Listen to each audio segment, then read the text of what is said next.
Our cute little rabbit girl Alice, the one that assaults your pockets, will be assaulting the enemy's HP bar and will also be assaulting anyone near her from the absolute monstrosities on her chest. So guys, in today's video, we're going to be going over the best build for Alice today, our favorite little bunny girl from Zenless Zone Zero, going over what the best build for her is, talking about what her best disk drive sets are, what her best W engines are, what her best teammates are, everything like that, and then giving you a kit breakdown at the end of the video. So if you enjoy videos like this, then hit the subscribe button now. Without further ado, guys, let's go ahead and hop into what our best W engine options are now. And what that best install option is going to be, guys, is obviously her signature W engine. Now, guys, this is a very unique W engine in the sense that it gives you anomaly mastery. And what do you know? The anomaly mastery gives no other W engine has it, and she scales anomaly proficiency off of anomaly mastery. So you definitely want this if you want to be scaling up to the max anomaly proficiency possible from her kit. But that's not the only thing the signature W engine is going to be doing, guys, because it'll also be increasing the wearer's physical damage by 20% up to 2 times, so a 40% maximum physical damage increase whenever you're proccing assault off an enemy. And if you know anything about her kit, guys, you know that she can instantly proc anomaly procs off like that. So very easy to get this up. This is hands down her best installed option, but it's not the only option, because our second best installed option is going to be Fusion Compiler. Now, Fusion Compiler can be gotten from the standard gacha pool. If you have this W engine, definitely use it on her. The reason I recommend this as a second best installed option is because of how much anomaly proficiency it'll be giving back to you. Because, well, yes, it increases your attack, which is fine and dandy, but her EX and EX special attacks will be increasing her anomaly proficiency by up to 25, and this can stack up to 3 times, so you get a maximum anomaly proficiency increase of 75%, plus a pin ratio increase as well, which is generally just about as good as attack, which honestly I kind of wish there was maybe a different main set there, but overall it's a decent thing to run on her. But hopping into some other options you can use, Electro Lip Gloss can be really good too here. I mean, it increases your anomaly proficiency pretty much off rip and then gives you pretty decent attack buffs, but this is going to be a battle pass W engine, guys, so you definitely don't have access to this if you haven't purchased it, right? So the next best in slot in the free-to-play option, the best free-to-play option, I guess you could say, right, is going to be Weeping Gemini. Now, Weeping Gemini, guys, is first of all going to be increasing her attack by 25%, but on top of this, guys, whenever a squad member inflicts attribute anomaly on the enemy, she'll be getting a huge anomaly proficiency buff, 46 at S5, guys, and this can stack up to 4 times. Up to a 184 buff to anomaly proficiency is absolutely massive. Now, where you get this, probably not, because you'll probably stun and or kill the enemy before you can actually get this up, but there are some enemies with a higher daze meter, and if you don't have a stun character on the team, you're probably not proccing this off, and you'll have this up practically at all times, right? So this is going to be the best in-slot free-to-play option for her. But outside of those W engine options, guys, I really don't recommend anything else here. So let's go ahead and talk about something more fun, like her teams, right? Because she feels restrictive. I don't know why. Like, her teams, she definitely has a super free-to-play team, and I think it can work super well with her. But overall, I feel like how her kit is built, she's pretty restrictive here. Definitely make sure you pay attention to this section here. So let's go ahead and start off with her most free-to-play team first, because I just mentioned her, right? And what I think her best free-to-play team is probably going to be a team with her, Piper, and Lucy. They all kind of work homogeneously together, because you have the extra assault character in the team in Piper that allows Alice to actually activate more of her ability and actually allow you to use more of her core passive here, which is basically just letting her reproc extra assault procs off on the enemy whenever another assault character on the team or another physical character on the team procs assault off. On top of this as well, you have Lucy on the team, which is giving you an attack buff. She also has her boars raining down too, so that's giving you extra fire anomaly buildup and just giving you an attack buff in general. This is already a pretty decent combo with someone like Piper, and then even paired up with Alice now, it makes it even better, and this is what I think her best in-slot free-to-play team is. So hands down, I think she has an access to a great free-to-play team. Now let's hop into the teams I don't think are so free-to-play, and that's going to be her other anomaly team. So first things first, guys, I think a team with Vivian and yuzuha works really, really good here. Right now, there are definitely some caveats here and there, especially because you're really going to be relying on yuzuha to get assault procs off to really help her get her procs off as well. And if you don't have yuzuha on the team, this kind of team dynamic kind of falls apart a little bit, but that's not to say it's not good, right? Because you have Vivian there that's kind of off field, Alice is on field, you have some disorder procs going off there, you're getting the extra support from yuzuha here feeding it in. So overall, I do think this team actually does work quite nicely, and I think you could probably even replace Vivian on this team for someone like Yanagi as well, which is on the same banner with her right now, or whenever you're watching this video, they're on the same banner together. So I do think that can work out too in terms of like proccing disorders off, because with Alice's ability to proc instant disorder, you can basically mix and match a little bit better when you have someone like Yanagi in the team that's able to instant proc disorders there as well. So both of the instant procs there do work pretty nicely with each other. But then I think there's a better team than all those characters as well, and I think this can even get better in the future with better physical anomaly characters to get added to the game, right?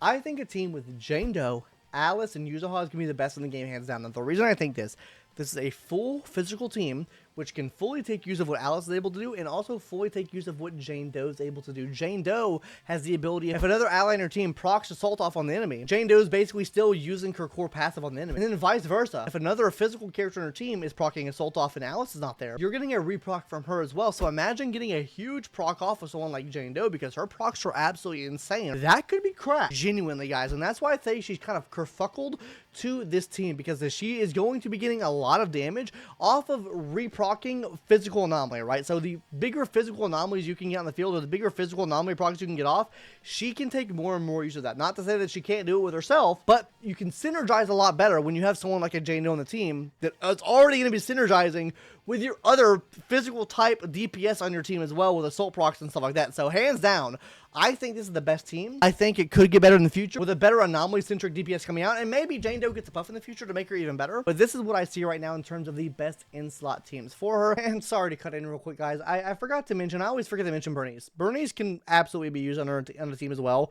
So yeah, if you have Bernice can work on a team with Alice. But like I said, I do think the physical team overall is just hands down better. But that's all that I have to mention in terms of teams. And probably now for the moment you've been waiting for, guys.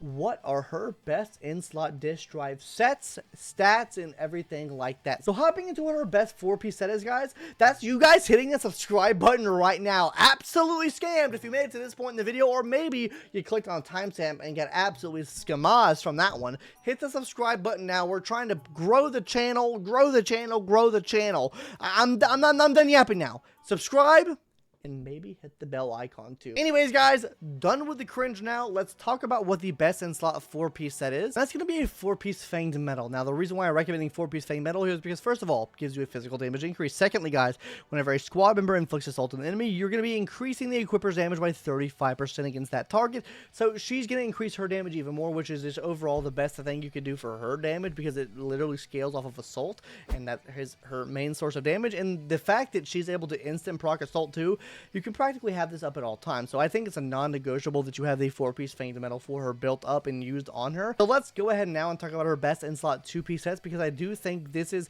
actually, it's a lot more set in stone than you might think. Like, I think a lot of people would think that Pantheon's Melody at a 2-piece is the best because it gives you 8% anomaly mastery. Generally, guys, if you do the math on this, it actually doesn't make too much sense, because this genuinely only becomes better than a 2-piece Freedom Blues or Chaos Jazz when you have her anomaly proficiency over 250, because how it works is it's 8%, right? So the reason why you need it over 250 is because at 8%, you'll be getting an extra 20% anomaly mastery back. And then whenever you convert that, you get a little bit higher number of anomaly proficiency than what the actual anomaly proficiency buff would be. So genuinely, guys, the only way I could see you even being in the realm of running this is if you have her signature W engine.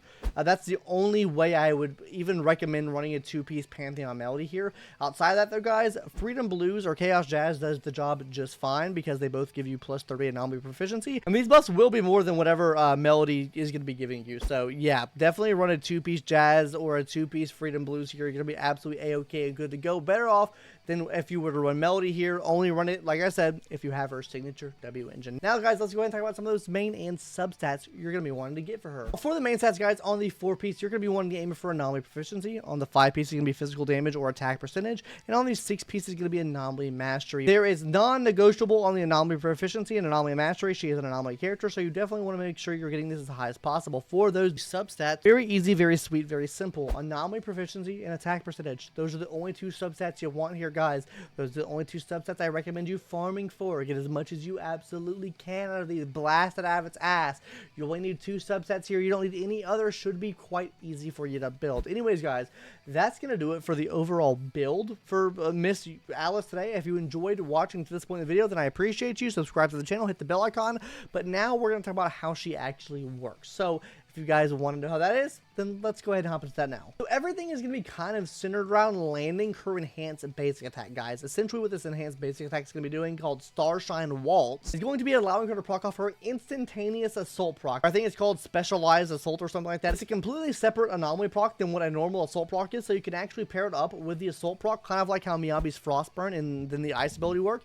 You can combine both of those together and get a disorder attack. Same thing can be said here, guys. You can combine both of the anomaly procs and then get a disorder from this as well. But you might be asking, how do you get this? The fuel for this attack, that's going to be coming from the Blade Etiquette. Now, how you're getting Blade Etiquette stacks up, guys, is literally just from about everything you're going to be doing. She has these 3 bars. As you can see right here under her HP bar, guys, you're going to have up to 3 of these stacked, which means she has a max capacity of 300. Each of these bars is going to be 100 Blade Etiquette. But like I said, guys, you're going to be getting this from doing her basic attack, EX special attack, and her ultimate move as well. But not only this, guys, you're also able to get some of this built back up from doing disorders on the enemy. So the more disorders you cause, the more of this you're going to be able to get. Now, as you heard me mention before, guys, she also has a disorder effect as well. Now, normally for a disorder to trigger, guys, you're having to wait for both bars to fill up, meaning you're waiting for you to build up your anomaly on the enemy, and then it pops, and then you do a big amount of damage, right? Not with her necessarily, right? Because what she's going to be doing is after landing that full 3 charge burst on the enemy, she's going to be activating an effect called Polarized Assault. It's instantly make the enemy take an assault proc that is not technically assault proc. So if you already have them under an attribute anomaly, whether that be electric, ether, assault, you can instantly get a disorder off on the enemy. So the game plan here, guys, is literally get one of your teammates to build up fire, ice, electric, whatever the case might be on the enemy,